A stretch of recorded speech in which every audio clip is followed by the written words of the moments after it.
Hey, what's up? It's the Field with Preston Hiefield. Thanks so much for listening, liking, and subscribing on YouTube, Substack, Apple, and Spotify.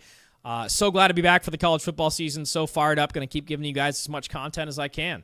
Simple as that. I thought had a lot of fun last year with it and put my nose to the grindstone. A lot of articles, a lot of podcasts, a lot of video shorts, and we're just going to keep on rolling with that this year. It's August. The August heat is here. Fall camp is here. And wrote a massive preview article on the Substack site. Check that out, prestonhiefield.substack.com. Coming up on this pod, expectations for Oregon football. Can Cignetti repeat? Expectations for Arch Manning in Texas.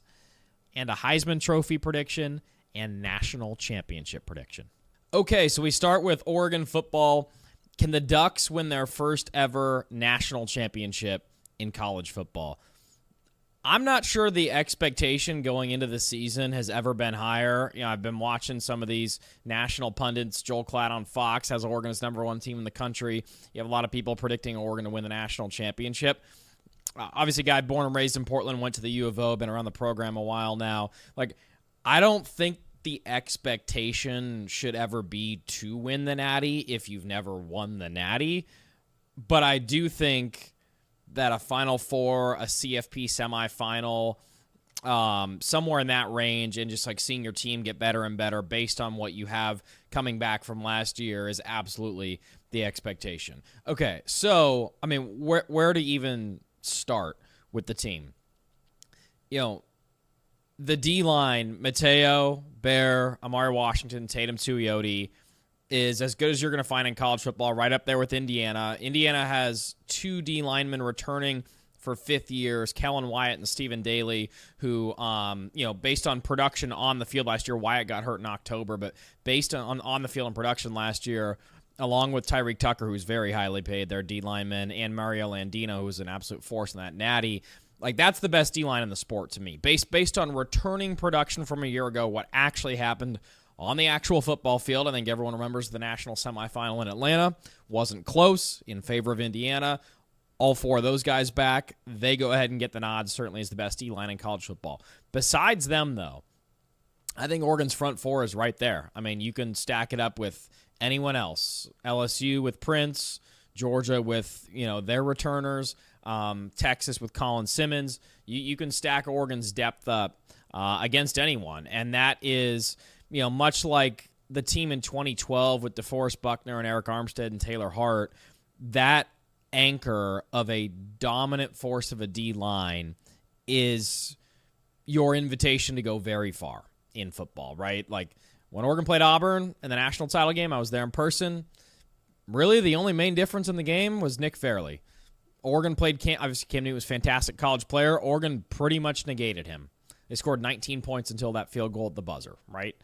Really the only difference in the game was Nick Fairley completely blowing up the D-line and Oregon not being able to run the ball super well in that game. Darren Thomas set what was then a national championship record for passing yards, but it didn't matter as much because Oregon wasn't able to run the ball as effectively as they would have liked to with LaMichael and Kenyon and the like. So going into this year, the fact that you have that D-line to anchor you, if you look at the Orange Bowl, man, 23-0 Oregon, really only 16-0 until the last 90 seconds. That's kind of your blueprint, in my opinion, of what you want this team to look like. A incredibly dominant D-line. Now, Baron Morton was, kind of playing on one leg in that game. Still, an incredibly dominant D-line that serves up the ability for your super talented corners. Brandon Finney, unbelievable player. Best true freshman corner in college football last year, hands down. Aaron Flowers, Naeem Offord, Coy Parrish, who's the new Dylan Thieneman, transfer from inside the conference, this time Minnesota instead of Purdue. And by the way, he's a five-star nasty athlete. Just grew up in the Minnesota area. That's why he committed there originally. But he's here. Again, all the players always talk about how Dylan Thieneman was first man in, last man out, and how Coy's doing that for the secondary this year. That is your blueprint if you're Oregon. Run the ball with Jordan Davison and De'Aaron Hill, who are just a dynamite duo, right? Davison, he's giving me Jay Stu vibes. 6 foot, 235 as a true freshman last year. Bummer that he broke his collarbone, clavicle in the end of that Texas Tech game and was unavailable for the national semifinal. but he is just a dominant force of a man. And then obviously D.R. Hill just has crazy juice. Like the second he touches it, you think he might be gone because he's just got that elite lightning. That's why they call him Lightning and Thunder. So, man, that. And then I would also say their receiver room as a trio doesn't take a back seat to anyone in the country. You have Evan Stewart, who might be as good as they come in college football this year and as hungry as they come after missing all of last year. Remember how dominant he was against Ohio State in the regular season 2 years ago in that win at Autzen, 100-plus yards, 2 scores. He was just a great, great player all season, really, and then unfortunately for him, he got hurt, missed the Rose Bowl, obviously missed all of last year. But DeCorian, another 5-star, and then, man, Jeremiah McClellan, I mean, the catches he made, the helmet catch that he made that didn't count, like he's awesome. You are gonna miss, Kenyon Sadiq from the tight end room, and a couple receivers who moved on. But those three, I mean, I know that Texas has Cam Coleman, and I guess Ryan Wingo would be number 2 now that Parker's in Norman. But Ohio State will have Jeremiah Smith. I think Chris Henry Jr., based on the workout videos, he's going to be an insane true freshman. And then Brandon Ennis, who's a team captain. That's a pretty dang good trio right there. But obviously, 1 or 2 of those guys are more or less unproven. Ennis isn't quite unproven, but Henry obviously hasn't played a snap in college yet. So, I mean, as a receiving trio, those 3 guys, as good as any in the sport, okay? To make life for Dante Moore really easy. Whoever is the quarterback at Oregon, obviously that'll be Dante this year. You get 2 amazing running backs and 3 unbelievable receivers to play with, and not to mention Jamari Johnson is a projected first, second, third round tight end. Like that is juicy. And Kendra Harrison has been getting a lot of hype. He is going to be a true freshman tight end, join the team in the fall or in the summer. 6'6", 6'7", 250 as a true freshman, 5-star out of North Carolina. Like you already hear the players in interviews talking about him. Like that's how special he could be. They also have the Penn State transfer Olesh, Marcus Dixon, the Clemson transfer. But honestly, man, I know they're going to use some 2 tight end sets, maybe 3, with Maringer probably somewhat mirroring what Will Stein did last year as a play caller. I think Harrison might be tight end 2 by midway through the season. I think he might be that special, the way the players were talking about him. He is going to be a really special college player based on the recruiting profile and based on what players are actually saying about him from these practices. You don't really hear true freshmen's names being muttered too much. I remember I heard it with Herbert back in the day when I was covering the team every day for K-Val. You heard Herbert's name a lot in fall camp. You remember that was Dakota Prukop's team until it wasn't. Like it's kind of like that with Harrison already, seriously. So he's that special. The D-line's that special. The corners are that special. Linebackers, Jerry Mixon, Devin Jackson off the top of my head. I think those are your top 2. Losing Bryce Betcher, that'll be a blow. I mean, he was a big-time leader out there. Obviously, just an amazing story of a college football player. Came on as a walk-on, dual-sport athlete. South Eugene Axman, shout-out, called many, many high school football games and high school basketball games at the Purple Pit there near campus. Great high school. And so, you're gonna miss Bryce, but that defense should be kind of 2012 vibes, man, where the D-line just really leads your group. It's got a chance to be a really special year for Oregon. Now, what happened last year when it wasn't good enough? I think you got to look at the quarterback. I think you got to look at the O-line, and I think that's your mystery this year. I mean, the other 2 obvious mysteries are the question marks at the coordinator spots and what happens in the biggest games against the best teams. The O-line brings back Poncho the center. That is massive. And Dave Iuli the guard. They love Fox Crater at left tackle, who is, I believe, an Evergreen High School kid. Shout out to Clark County, Vancouver. They like him a lot. And, they'll have some other depth pieces as well. They brought in a new tackle, but I think the O-line is, you could say, a question mark just because they have to replace 3 starters, but having Poncho and Iuli and Fox Crater back and Janoris Wilson back, I mean, there are plenty of depth pieces there. I'll look up Oregon's O-line real quick to give you a glance at at who might be starting. So Ferguson's also back for a little depth. Michael Bennett is the transfer who came in. Stakowski, I think, is a local guy from Central, if I'm not mistaken. And then, like I say, you still have Janoris Wilson there who can play tackle, Fox Crater. Oh, and Emmanuel Iheanacho was the number 5 recruit in the country last year. He'll be a true freshman. How much do you want to play a true freshman at a tackle spot? I'm not sure, but he'll be there as a depth piece. And then the quarterback spot, man. I mean, you got to feel really good about having Dylan Raiola there to back up Dante Moore. Like, remember when Dante went down last year against Wisconsin, Brock Thomas from Sheldon High School stepped up because they didn't want to burn Novosad's red shirt. Dan didn't say that in the postgame, but it was like incredibly obvious / awkward. And Brock Thomas came in. And it was like a one-score game, by the way. 1 or 2 score. It was like 14-7 at one point in that game. It turned out to be a 21-7 score. Nasty game, wind, weather. Wisconsin's offense, truly a lifeless product last year. One of the worst offenses I've ever seen on a college football field. But their defense was pretty good. Especially their run defense was pretty dang good last year, Wisconsin's. So it kind of felt like they never had a chance, but at the same time, you're going, okay, this is like a 1 or a 2 score game. And Brock Thomas really kind of helped save the day there. And then in the biggest games, man, I think Dante would tell you he's got to be a lot better. And he's mentioned, at press conferences, he takes the Indiana game, second Indiana game as a lesson. First as well, I would imagine he would take as a lesson. But, Indiana was special last year. I mean, they were just special. They were a different breed of team, different breed of program, much better D-line than anything Oregon had, and that's more of a compliment to Indiana than a slight on the Ducks. Indiana's D-line, when they played Alabama in the Rose Bowl 38-3, like I get that was a bad Bama running team, 15th out of 16 in the SEC in rushing yards per game, which is crazy. Like Kalen DeBoer is the anti-Saban for so many reasons, and that's kind of the X's and O's one, is he doesn't like to run the ball, or at least his teams can't seem to run the ball. But watching Indiana do that to Alabama and then Oregon with their D-line was just something else, man. And by the way, they did that without Wyatt. I think Daly was maybe hurt in one of those games too. It was really Tucker and Landino holding things down for them up front, and all those guys are back. So their D-line's pretty clearly the best in the sport, but I think Oregon's is right there.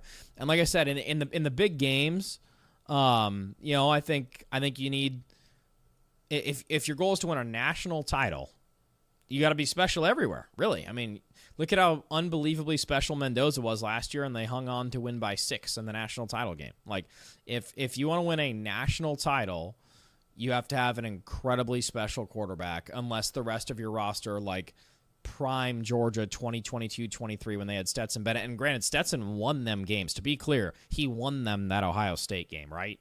Like in the postseason. Stetson was a very good college football player. Very, very, very good. But I think a lot of people would say, okay, but he's not Cam Newton, Mendoza, etc. And the reason that's the case is because Georgia was so insanely stacked everywhere else. But again, that's almost slighting him, and I don't want to do that because Stetson was unbelievable in those 2 national championships. But that's what you need if you're Oregon. Like, you need, Stetson was much better than Dante was last year. Like, you need Dante to play way better if in the biggest games. Like, the pick 6 to start the game, D'Angelo Pons, the national semifinal, just can't happen. Like, that stuff just can't happen. Now, I do think that you're stacked everywhere. Like, you're really stacked everywhere. So can you rely on the run game and these elite receivers and your defense? I think you can. Like I said, the blueprint for Oregon, in my opinion, is relying on the defense and the running game and the skill around you.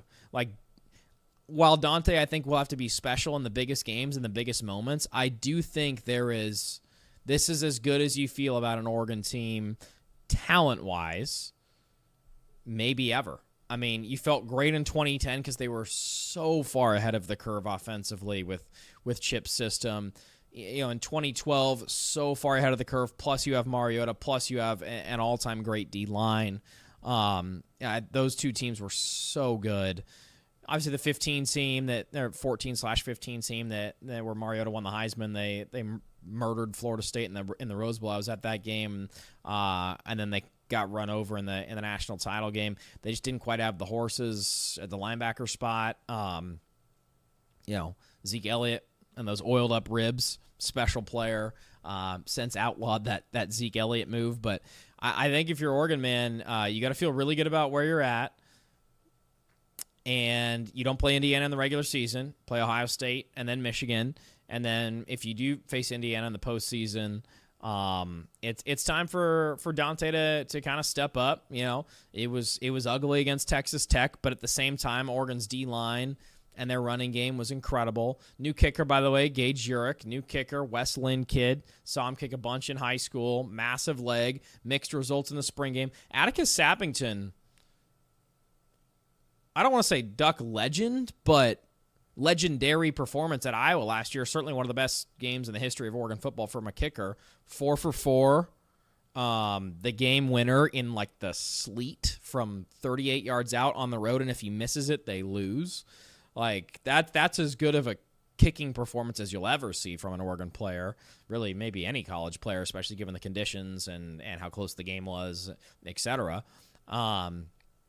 So they'll have to replace him with Urich, but man, everywhere else, and I guess the other mystery would be the coordinators. Chris Hampton, the DC, now or formerly the DB's coach, now the DC. He's been an incredible recruiter and developer of the DBs. Dylan last year, Coy this year, not to mention Brandon Finney last year, Aaron Flowers, Naeem offered all these 5-stars that they have, Trey McNutt. So many 5-stars at the DB spot under Chris Hampton. And then the OC, Drew Maringer, you hear Dante talk about him, and he calls him like a scientist. He's so complimentary of his football intelligence. So you would imagine that there could be some bumps in the road early on with Will Stein now at Kentucky. But I think promoting from within was probably a brilliant move by Dan. Keeps the continuity. Players know both the coaches. And here's the other thing that I just kind of thought about. Last year, and I've been over this a million times, but last year it was a wild disadvantage for Oregon to be losing both of their coordinators to head coaching jobs, okay? When Tosh Lupoi was flying to the Hawaiian Islands and re-recruiting JKS and going to Cal and doing his press conference with Ron Rivera like moments before he was supposed to be coaching in the national semifinal, and Will Stein was recruiting Kenny Minchie at Notre Dame to be his quarterback at Kentucky and then flying to Lexington to meet with the local media and do his press conference, do a bunch of local media sit-downs. He did a ton of local TV sit-downs like days before the national semifinal. How in the world was he going to be locked in to that national semifinal when he had to put together a portal class? And, this is a completely different topic, but that's been my other point forever. If you simply move the portal window to after spring football, none of this will ever happen. Ever. In the history of life, it will never happen. If you just move the portal window to after spring football. Move the portal window to after spring football. Then these new head coaches, coordinators turned head coaches, will never, ever, ever have to leave early because they don't have a class to sign until February. Okay? And then you don't have a spring portal class to sign until June. If you just do that, it will never be an issue, okay? And then the other, obviously, quick fix would be never allow coaches to interview while their season is going on. That's the NFL style. Very simple, right? The NFL is they're pretty good at what they do. In case we haven't noticed, we might want to take a lesson or two out of their playbook as far as an administrative standpoint. If we're college football and if we're Tony Petitti or Greg Sankey or Congress. So anyways, that's kind of the end of the Oregon football preview. Certainly a ton to dive into, like individually could riff forever about the skill guys and the D-line and the DBs and the new coordinators and the schedule. I guess I can pull up the schedule real quick. I mean, you have that game at Oklahoma State, which, by the way, there are some folks out there who are saying Oklahoma State's a dark horse playoff team. I think that's wild. Like, I like Mestamaker, saw him in person last year. He's not that good, okay? And it's a brand new team with like 70-something new players on the roster there in Stillwater. By the way, that's a 9 a.m. kick for Oregon, September 12th on ESPN. The Boise State opener could be tricky. Then you get Portland State at USC, could be tricky. UCLA, Bob Chesney. I do like Bob Chesney and Nico and just kind of the juice that Bob Chesney's bringing. He hired Derek Carr as his QB coach. Nebraska at home, that'll be an easy win. At Illinois, should be an easy win. Northwestern, easy win. But then you're at Ohio State, home against Michigan. At Michigan State, late November. Like, look, I love Pat Fitz. Got a raw deal at Northwestern, illegally fired, proven in a court of law, and now he's back at Michigan State, thankfully. That's a Friday night road game in East Lansing in late November. I mean, it's going to be cold, and Pat Fitz is going to bring the juice, and they're going to play their hearts out defensively. That could be a stiff game. I mean, that could be a stiff game. That could be like a 20-13 kind of ball game there. And then Washington, good team, solid quarterback. At home November 28th. So, that's your rundown for Oregon football and expectation for the season. Again, I don't think it's fair to expect a national championship if you've never won one as a program. But they are my team. If I had to predict a team who's going to win the national championship preseason, I would take over Oregon over Indiana in the national championship game. Okay, and in the wonderful town of Austin, Texas, USA, one of the coolest cities in America, man. Matthew McConaughey hanging out there, roaming the sidelines. Vince Young in the background. You got Heisman winners at running back. You got, Mac Brown roaming around. And now it's time for Steve Sarkisian to step up and in this NIL world, lead Texas very far. Now, 2 seasons ago, they had a great year. Narrowly, and I mean narrowly, lost to eventual national champion Ohio State in the semifinals. Their defense was so good in that game. Ohio State's defense just a hair better. Captain Jack Sawyer, strip sacks Quinn Ewers at like the 5-10 yard line when Texas is going for the tie late, takes it all the way back to the house and makes it 28-14. That was 3 yards away from being a 21-21 game late, and who knows what happens. Texas was so good that year. Their skill was great. Their defense was great. Quinn was a great leader. He's playing through an oblique injury. I'm pretty sure he had like midseason surgery that year. And they just kept it under wraps. Last year, obviously a big rebuilding year, especially for the O-line. Like, my expectations for Arch Manning were met and maybe even exceeded, I should say, starting with the Red River game. Obviously, he wasn't great against Ohio State on the road, but making your first ever start, who can blame him against that truly elite defense? It's kind of mind-blowing Ohio State didn't win the national title with that defense last year. It's kind of mind-blowing. That defense was unbelievable. I think they had like 8 draft picks, many in the first round. You could argue Caleb Downs is the best player in CFB, or Arvell Reese last year. Like, those guys are both going to be 10-time Pro Bowlers. I don't know how they didn't beat Miami, at least in the CFP quarterfinals. It's because the offense totally ate itself alive. Julian Sayin throws the pick 6. Randay eats his playbook, etc. And only 10 points in that Big Ten title game is crazy too. Like, if you just have a decent offense coached by Ryan Day, you win the Big Ten. But alas, it was not decent. Back to Texas and Arch Manning. He was really good last year. He was really, really good. He was not the problem. The O-line was the problem. If you watch the San Jose State game, the Spartans, God bless them, shout out to the Mountain West, were teeing off on the Texas O-line in that game, okay? Obviously, Florida did. Obviously, Ohio State did. The O-line started to gel and get a bit better in Dallas. It was also at that game. That was the Red River game. OU vaunted defense. Mateer coming off the finger injury, so he couldn't do much in the game. But Arch significantly outplayed a very good opposing QB in John Mateer and against a really good defense. Like, OU's defense, R. Mason Thomas, the Bowen Bros, Ween, all those dudes they have. That's a really good defense coached by a legendary defensive play caller in Brent Venables. And Arch played very well in the game in a pressure-packed situation in Dallas, got the win, and continued to play great from there on out. Was significantly better than Heisman finalist Diego Pavia in that game. I was also at that game in person.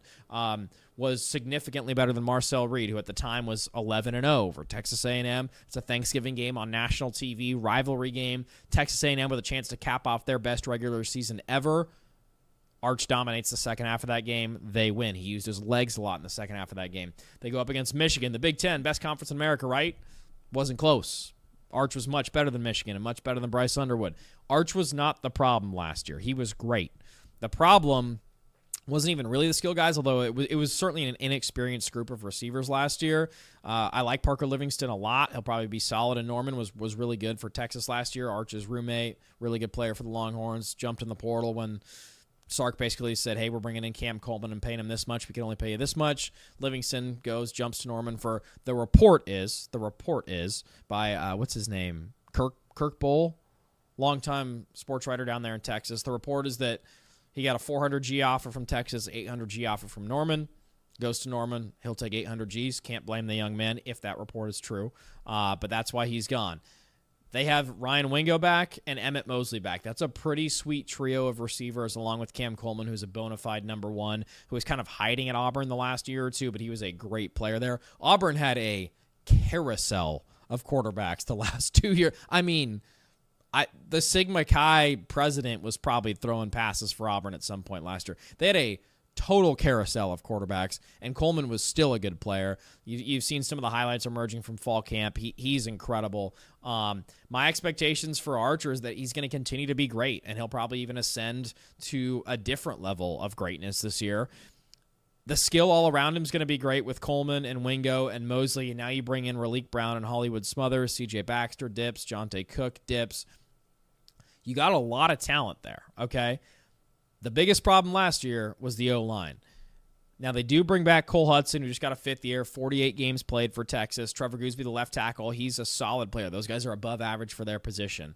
The rest of the O-line, it was a crapshoot last year. San Jose State teed off on that line. Florida teed off on that line. I mean, I think Arch is probably happy that he just didn't get hurt at the start of the season last year. If he can get good O-line play, the way that Indiana gave Mendoza last year, I mean, the sky is the limit because the skill guys are good and Arch is great. So the sky is the limit. Now, the other element to this, too, and I've been a huge proponent of Sark at Texas because I think he's done a pretty good job managing all the egos. Remember, Texas, it's never a resource issue. It's kind of a country club issue, a pride issue, and a too many, boosters and oil guys in the room. And when you're a player at Texas for a little while there, you kind of just felt like you made it, like you're on the Cowboys, like, oh, we made it, man. Look at us. We're at Texas, baby. That was a problem under Charlie Strong. That was a problem under, oh my gosh, who was the FAU coach and the Houston coach? That guy is hilarious. That was a problem under that guy. I'll remember his name in a second. I can see his face right now. He threw down that hashtag OKCoolHook'em tweet, which was pretty funny. It wasn't a problem under Mac Brown, because Mac was a great personality. And I think that Sark, I've watched a million of his press conferences over the last couple of years. He's pretty locked in. His mind looks right. I do think that he has something to prove this year, though. Against Ohio State last year, he totally ate his playbook. And you can say Arch was nervous and the O-line certainly wasn't good enough. But, man, the defense was great. I mean, Ohio State did mostly nothing on offense. In fact, Texas literally outgained them on offense in that game, 14-7 the final in Columbus. The defense was unbelievable. Anthony Hill, my God, they're going to miss him this year. They do bring back Colin Simmons. The defense was good enough at the start of last year, and Sark kind of ate his playbook. Defense was not good enough in a couple other big games. At Georgia, kind of flinched a little bit. Stockton was great in that game. I was in Athens, so tough spot. I actually thought the defense against Florida was pretty good. It's just that a couple of corners fell down, and Dallas Wilson, former Duck, 5-star recruit who hadn't played basically in college until that moment, just goes off for 2 tutties and a million yards because the DBs kept falling down. And to his credit, he's more physical than them. But it was 2 weird, just busted coverage plays where he would moss dudes, and then there was a touchdown. The Texas offense is probably better than Florida's in that game outside of those kind of random plays. But again, you still got to be better. So I would say it's a prove it year for Sark. The expectations for Arch Manning, I would say just let the kid breathe. If you're a casual college football fan, by the way, just enjoy Arch Manning. He's got so much swagger and culture to him. I mean, he's a 5-star dude with a Manning brain who grew up in Louisiana. That's football genius mixed with an awesome football culture and upbringing. I know he went to Isidore Newman, the private school. He still grew up in Louisiana around like a ton of awesome football players and the high school football culture and all that. And he plays at Texas, which is like the definition of high school football culture. Dude, Arch is it. Like, he's got all the swag and like, yeah, he's probably not going to look like prime Tim Tebow out there or prime Johnny, but damn, he's a great player. And like, if you're a casual college football fan, I would say just enjoy him. Like, he got so much hate last year, and I think I understood it because I think people were jealous. I think they were jealous of his money, of his good looks, of how good of a player he is. But damn, like, if you're an average college football fan, man, just enjoy it. Like, if you play for A&M and he kind of fucked y'all up, I get it. You don't like him. He's your rival, and he dominated you guys. I get it. But if you're an average college football fan, man, just enjoy this young man. He's as good as they come in the sport. He's just like a vibe. That's the best way to describe him. Like, I've only been around him like in person a couple times. The dude's just a vibe, okay? And he's one of the best QBs in the sport. So if he gets real protection, unlike what happened in the first half of last year when the O-line was a mess, if he gets real protection this year, look out, especially with all that skill. Coleman, Mosley, Wingo, Brown, Smothers. Sark needs to step up a bit, and actually so too does his new DC, Will Muschamp. Saw him at a wine bar in Clarksville last spring, enjoying a nice bottle of wine with his wife, presumably. He needs to harness that red-ass energy, man, because honestly, the Texas defense wasn't good enough last year, but it wasn't bad. They got really injured in the secondary. They had a bunch of good dudes in the secondary go down, but the front was pretty good, especially with Anthony Hill. And it's kind of a no-name unit right now besides Colin Simmons. Like, Colin Simmons is a surefire top 10 pick. He's unbelievable. Edge/linebacker. Unbelievable player. Besides him, name me one player on this Texas defense. There aren't many names. You got Littleton, the corner, who's a good player. Their whole secondary moved on. Most of their linebackers moved on. Most of their D-line moved on. They had a lot of just, like, really good depth pieces along the D-line the last couple of years. And I thought their D-line was particularly great 2 years ago when they were in the national semifinals. That was a really, really good team. Took a step back last year. But it's kind of a no-name unit. So Muschamp's got a lot of work to do. I mean, Sark fired Pete Kay, who I honestly thought did a really good job. Had a title caliber defense 2 years ago. I don't know if you're going to get much better than that. Obviously, they have skill. They've recruited great guys. Look at their recruiting classes. They got great recruits everywhere. O-linemen, D-linemen. They signed a 5-star Diabell, the QB, who's supposed to be next, maybe. I mean, they always have a bunch of really good quarterbacks behind Arch or behind whoever the starter is. But I would say if this is Arch's final year in college football, man, just enjoy him because he's a vibe. He's a great player. And I think the expectations were I know they were blown out of proportion last season. And by the way, as someone who's lived in Austin for 3 years, I can see why outsiders are jealous because Texas is a cool spot and it's a great program. And I like being the QB at Texas is kind of like being the QB of the Cowboys. Like, you are a super duper duper star. Okay. Not just like a sick college football player. You're a superstar automatically, okay? Everywhere you go. Austin's a cool town, a massive town, a booming economy. Like, everywhere you go, you are a superstar, okay? It's like Dak.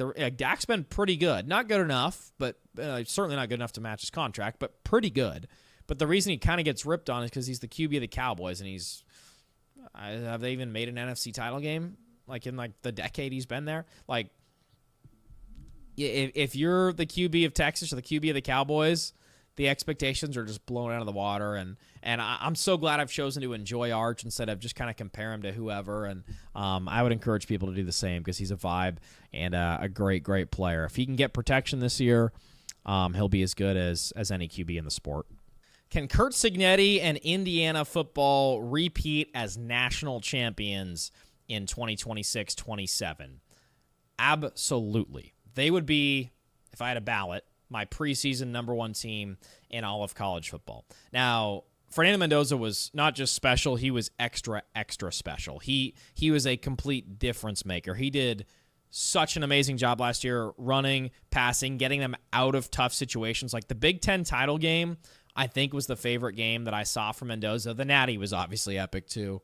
But against that insanely elite Ohio State defense, Arvell Reese, Caleb Downs, the entire front four, an insanely elite defense who overwhelmed Indiana up front in that game, by the way. Indiana's O-line was completely overwhelmed in that game. Remember, Mendoza took that shot on the first play of the game. It looked like he got, his rib cage snapped in half. His brother comes in and backs him up for a second. You're going, oh my God, is Mendoza just out for the game? He comes back in and leads them to victory, throws that back shoulder pass to Elijah Surratt in the corner of the end zone for the game-winning touchdown, and Indiana's defense gets a stop, and they didn't need to score much. 13-10, I think, was the final in that game. Ohio State, again, in the biggest moments, they got let down by their offense. Their defense was unbelievable last year, and I thought that Mendoza was so impressive in that game to literally just throw the ball away at times, or take a 1-yard loss instead of an 8-yard loss, or complete a 4-yard pass instead of holding it on for a beat longer and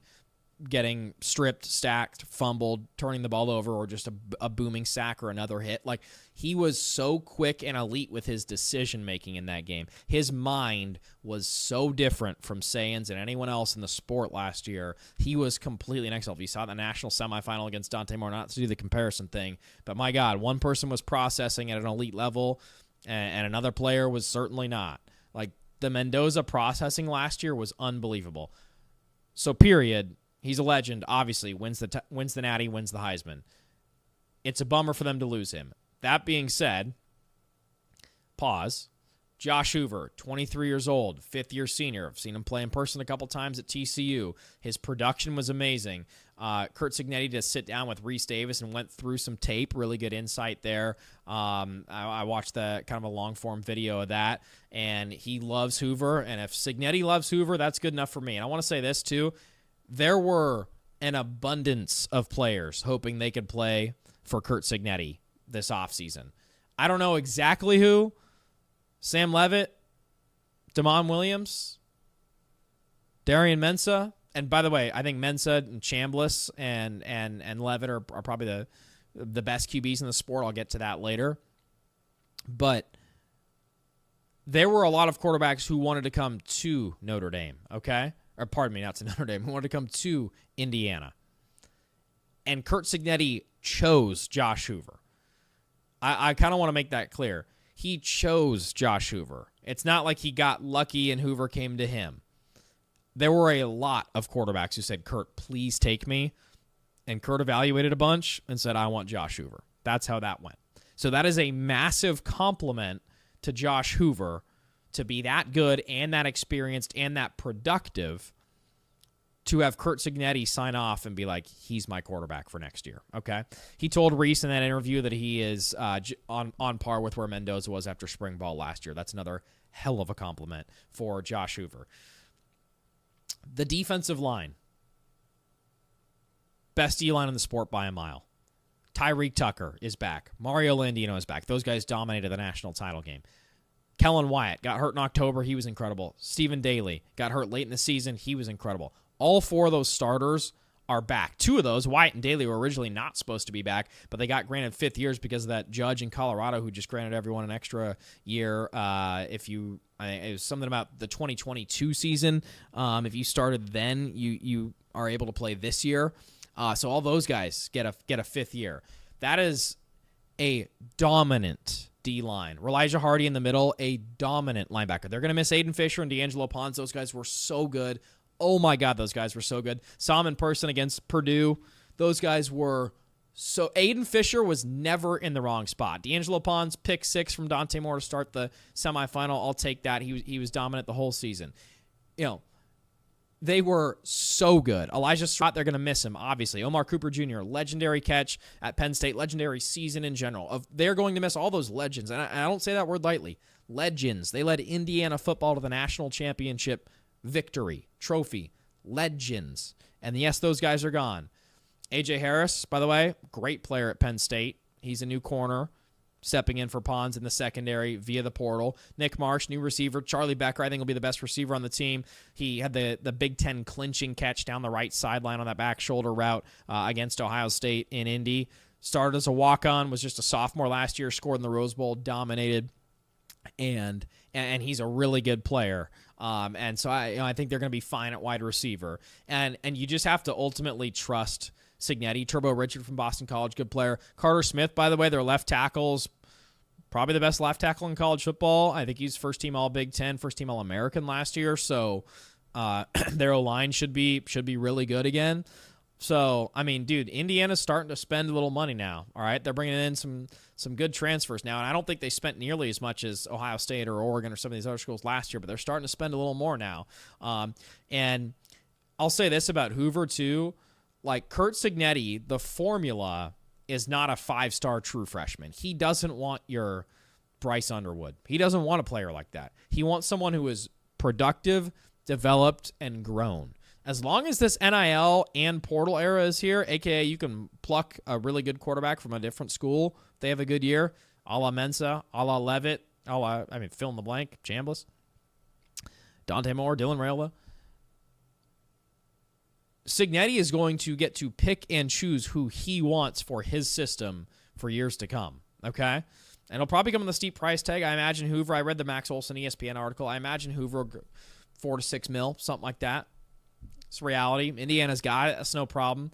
But he is a 23-year-old, fifth-year senior like Mendoza who has actual production in college football. That is the exact type of quarterback that Cignetti wants, and he has him in Hoover. Will he be as good as Mendoza? I mean, probably not. Mendoza was unbelievably special. But, they're kind of a run-first team. They're going to be a dominant defense. I actually think, it almost feels like a discredit to Fisher and Pons by saying this because those guys were so unbelievably good last year. But with that front four returning, best D-line in the sport, with Elijah Hardy back, one of the best linebackers in the sport, with AJ Harris there at corner, I think their defense actually might even be better this year. Like, their defense is going to be that good. And then they have the continuity of Haynes, the DC, and Shanahan, the OC, back. They have it all, man. They have continuity. They have Cignetti. They have a 23-year-old fifth-year senior QB. They have enough skill, Becker and Marsh and Turbo Richard. Now, Black and Hamby were really, really good running backs last year. Hamby was so fast. So those guys will be tough to replace, but, Richard's a good player. And I think as long as Cignetti's there, man, and he's got an experienced quarterback who's already produced, and he's got a D-line back like that, and he's got his coordinators, shoot, man, they're my number one team in the country. I think they deserve to be the preseason number one based on what they did last year, based on what they bring back. And there are a lot of people who are thinking like, is it a one-hit wonder? Or, they're going to be like good, but maybe 10-2, 9-3, like that kind of, like they might regress a little bit. No, man. I think they're here to stay. I think Cignetti's that great. I think the D-line and the defense are that great. The coordinators are back. The program's all in. Dude, remember when they played Illinois last year and Illinois was ranked number 7? Number 7. Very overrated, but still ranked number 7. Bielema was kind of running his mouth. Indiana put 63 on Bielema. 63-10. They won by more than half 100. They won by more than half 100 points against a top 10 team. Against Alabama, man, that was a turning point. 38-3 against Bama. And look, I get it. Saban's not there. I get it. DeBoer doesn't run the ball. I get it. That Bama team couldn't run last year. 104 yards a game, second to dead last in the SEC. It was not a good running team. I get it. 200-something rushing yards to 20 to outrush Alabama at the Rose Bowl, at the granddaddy of them all, and beat them by 5 touchdowns, and not just like throw the ball around the yard and kind of get some stops. No. They ran the ball up the middle and dominated. And then they physically manhandled Alabama when they tried to run the ball. That's crazy, man. The physicality is crazy. They beat Oregon by damn near 50 points in the national semifinal. They won at Autzen last year. They beat Ohio State 16-0. That was one of the best seasons, if not the best season in the history of the sport last year. It was that great. My hat is off to Curt Cignetti. He is him. He's the best coach in the sport.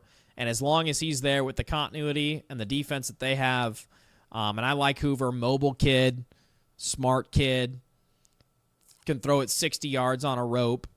They are my preseason number one team, and they deserve to be there.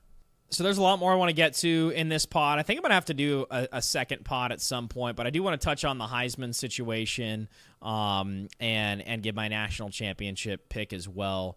You know, off the rip, I just want to say it's so tough to predict who's going to win the Heisman. Preseason, I mean, you're just completely throwing darts. FanDuel has the odds up right now. They have CJ Carr number 1 at plus 700, Arch Manning number 2 at plus 800, Dante Moore at plus 1,200, Julian Sain at plus 1,300, Darian Mensah plus 1,000, Trinidaddy plus 1,300, Josh Hoover plus 1,600, Jeremiah Smith plus 1,500, Gunnar Stockton plus 2,200, Sammy Levitt, Westland, Oregon, 2,500, John Mateer, 2,500. If the formula for Heisman winners in recent years, call it the last 5 to 10 years, the NIL and portal era has taught us anything, it's that you're going to look for a transfer QB at a new spot who has a great story, who plays great. Joe Burrow, Fernando Mendoza, last year Trinidad Chambliss as well. There are a bunch of examples before that, right? Like Will Howard didn't win the Heisman, but he won the national title. Like the Heisman QB is the new. It's the new, like, you're the transfer, you're new. We didn't see this coming. Wow, what a great story. And certainly deserved to win in the case of Mendoza last year. And so that's why I'm a little bit cooler on CJ Carr and Arch Manning, and I do think Arch is maybe the best QB in CFB along with Trinidad. The CJ Carr thing is a little weird because Notre Dame didn't even make the playoffs last year, and their receiving core is good, not great. Their head coach is a defensive-minded guy, although when they played A&M, it certainly wasn't CJ Carr's fault they lost. They lost 42-41 at the buzzer because Marcel Reed just made a crazy play in South Bend. That was one of the games of the year. Just an incredible game by Marcel Reed, total A&M legend for that moment, throwing the touchdown. And by the way, against Drake Bowen, really good player, the linebacker there for Notre Dame. Off the rip, man, I do think Chambliss and Mensah are the two best college players for the quarterback spot, and therefore probably for the Heisman. Trinidad's escapability against Georgia last year was Manziel against prime Alabama-esque. It was that special, both in the regular season when by the way, they put up 35. They just couldn't get a stop. Otherwise, they could have won in the regular season. And then in the postseason, they win, 39-34, something like that. And he made so many plays where he ran 50 yards in one play, backwards, forwards, sideways, just for like a 10-yard gain or a 9-yard gain. I mean, he was that slippery and special and just like so exciting. I mean, he's not the biggest guy. Obviously, his story's crazy. A Ferris State QB, national champion. The fact that he even got a 6th year was maybe not going to happen. Shout out to local judges. And I'm so happy for him, man, because he earned it. He sat behind Austin Simmons, which is crazy to say out loud. I think he's going to be Mizzou's QB this year. And like if he'd started the season last year and Mendoza wasn't playing, he probably wins the Heisman. He would have been number 2 in my ballot. Like, he was just that special. And I do think Lane is of course, a special offensive coach, but he still got the rhythm there. He still got Kawan Lacey there, by the way, who's maybe one of the best running backs in college football. He approached 2,000 yards last year. He was, I don't want to say the key to their season because, Trinidad probably was, but like he was, if Trinidad was 1A, Kawan Lacey was probably 1B. I think he was that important to the team, and he's back. He's a great, great player. So they'll have a lot of offensive firepower. I like Trinidad, man. I like Trinidad a lot. Now, his story's not new to people. So does that take a little shine? It doesn't take shine off. I mean, he's only been in major college football for 1 year, less than one full season. I think people just see the heart he plays with. The heart, the sportsmanship. He's embraced the Oxford community. He didn't follow Lane to LSU when he probably could have. Dude, if that's not a dude you can root for, I don't know who is. A guy who's loyal to the soil, who stays, and who damn near took Ole Miss to a national championship last year. That is the kind of player who I root for. Darian Mensah, moving on from Duke to Miami, $10 to $11 million recruitment. Maybe gets bought out for $4 million in that second part of the Duke deal, year number 2 of a 2-year, $8 million deal. Gets 6 or 7 from Miami. I mean, that's like an $11 million recruitment process right there. He is that special. It's not overly flashy, but he makes winning plays. Go back and watch the ACC title game. Great game, by the way. It was going on at the same time as the Big Ten title game, so I think most of America missed it. By the way, if you're the ACC commissioner, I think is it still Jim Phillips? Like, man, maybe move that game indoors and make sure it's not the same time as the Big Ten title game. Just a suggestion. Like, throw it on a Friday or a Thursday, because most of the world was watching Indiana, Ohio State on Fox. Like, just throw that on a Thursday or a Friday on ESPN and maybe move that inside instead of like in 28-degree weather in Charlotte where it's sleeting. I still remember vividly when Florida State got quote-unquote robbed from the playoffs. I don't think they should have gotten in. When Jordan Travis unfortunately snapped his leg late in the season against that nobody team, and then they had to basically use running backs the rest of the year and they lost to Georgia by 60 in the bowl game because they were using a running back at quarterback. Dude, the weather in that ACC title game was like a monsoon, and Florida State's backup running back won the MVP of the ACC title game because the weather was so bad that Florida State literally just ran the Wildcat the whole game, and because they had Jared Verse and Brandon Fisk on the D-line holding things down. Norvell literally just ran the Wildcat that whole game, and they held on to win like 13-9. I don't even remember they were playing. Last year in the ACC title game, Mensah was so special against Virginia, man. He was so special, and that was the first time Duke has won an ACC football title outright since the 1960s. You got to be like 70 years old to remember watching Duke football in the 1960s, okay? Mensah was that special. He took that program, a solid program, well coached by Manny Diaz. By the way, Cooper Barkate, who's wide receiver 1 at Duke, is also now at Miami. You're going to see a lot of Barkate hype this year because he's very good. And he's a white guy who can kind of jump, but he's a little more Jeff Maley. He makes acrobatic catches look easy. He's not total like slot guy like that like Watson's dude at Clemson a couple Hunter Renfrow. He's not really like that. He's more of a jump baller, but yeah, he's kind of in between. You're gonna see a lot of Cooper Barkate hype. Okay, I really like Mensah a lot. I think he's going to be a big upgrade from Carson Beck, and I say that respectfully to Beck because Beck was a great college player. What happened with Beck last year, if you noticed, Miami couldn't really throw the ball past 15 yards last year. Couldn't really do it. And it's because I think Beck's arm was still hurt significantly from that massive shot he took right at halftime 2 years ago in the 24 SEC title game in Atlanta from Texas when he was throwing that Hail Mary just before half, completely unnecessarily.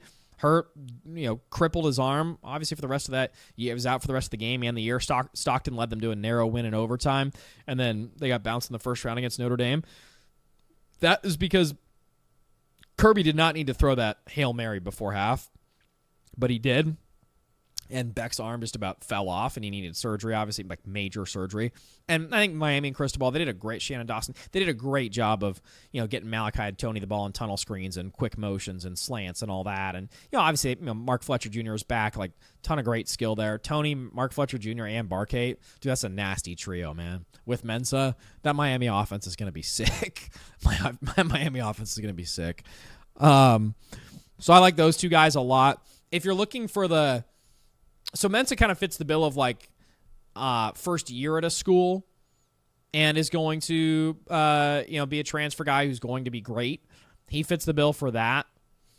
So does Sam Leavitt, really good player at Arizona State, obviously for 2 years, got hurt for the back half of last year, but that year with Scadaboo was so good, nearly beat Texas. If Quinn doesn't put that ball on an absolute dime in the end zone on a 4th down late, Arizona State stuns Texas in that CFP quarterfinal, which is nuts. So you got Sam Leavitt there too. I don't know. That's where I would go. I would lean Chambliss, and I would lean Mensah.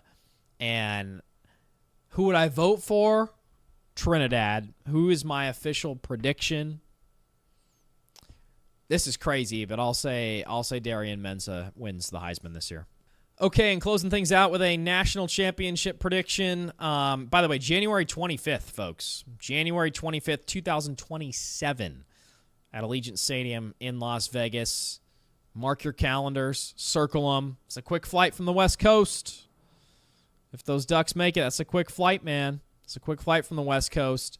Really hope that the spring portal gets moved. By the way, this might be that the January portal gets moved. This might be the last year of the 12-team playoff. We might have a 24-team playoff starting in 27 if the Big Ten and the SEC can come to an agreement on that and figure out what to do with the conference championship games. I hinted at it throughout.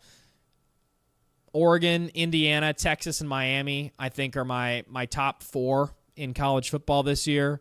Not exactly a bold take, I get it, but those, I think, are the 4 best teams in the sport this year. I'm going to do a much longer form prediction of the national championship at some point soon, but I wanted to give you guys a little taste to end the pod. My prediction for who's going to win the national championship is I'll go Oregon for the first time in school history, and I don't think I've ever predicted them to win the Natty. Maybe I have, but I can't remember many times when I have. You guys know I'm a Duck, and you can call this a homer take. Absolutely. Give me all the homer hate. But I think I try to do a good job of staying marginal, staying objective, staying just well-read, well-sourced, and watch the games and tell you what I think. I think Oregon's great. I think the roster is as good as it's ever been. I think the D-line is as good as it's ever been. The skill is great. The running backs are great. The O-line's going to need to gel. The QB's going to need to gel a little bit more. But Dan Lanning's been building for this, man. There have been many highs for Oregon. The Orange Bowl bludgeoning of Texas Tech, 23-0, that's a high. Beating Ohio State in the regular season, that's a high. A lot of big-time wins. Winning the Fiesta Bowl, that's a high. Winning the Big Ten championship game over Penn State, that's a high. Beating Penn State at Penn State last year before they were bad. Like, there have been some massive wins under Dan Lanning. Massive wins under Coach Lanning. So it's not can he win the big one? That's not even what it is, man. Like, he can win the big one. He's won the big one many, many times. If he doesn't win it in Happy Valley last year, James Franklin might not be recruiting at Virginia Tech right now. By the way, James Franklin's recruiting class is looking good, which is kind of wild at VTech. He's got he's got a top 100 running back and receiver already. But Dan's won plenty of big ones. Dan Lanning has won plenty of big ones. Oregon just hasn't won the Natty quite yet. And they're building there. And in the era of the NIL and the portal, and by the way, the D-line for Oregon's given me major, like, Ohio State from 2 years ago vibes. Jack Sawyer, JT, all those guys who had been with the program since high school, right? Since high school, who are all coming back. Tatum's been with the program since high school. Mateo's been with the program since high school. Amari has. Bear's the only one who hasn't. 3 of those 4 have been in the program for 3, 4, 5 years. Like, that's massive. It's not just like hey, we're going to throw this 5-star in and kind of hope it works, and, oh, man, he gelled well. No. These guys have been, like, groomed in the program for 3, 4, 5 years now. That's leadership. That's continuity. That's everything it takes to be a great team. That D-line has it, man. I think that D-line can carry Oregon to a national title. They can muck the game up the way they did against Texas Tech last year, and they're going to need to get after it against Indiana, better than they did in the semifinal if they square off with them. But that would be my national championship prediction. Oregon over Indiana. And I'll go in further depth with it as we get closer to the season. But appreciate you guys listening very much, and we'll see you next time.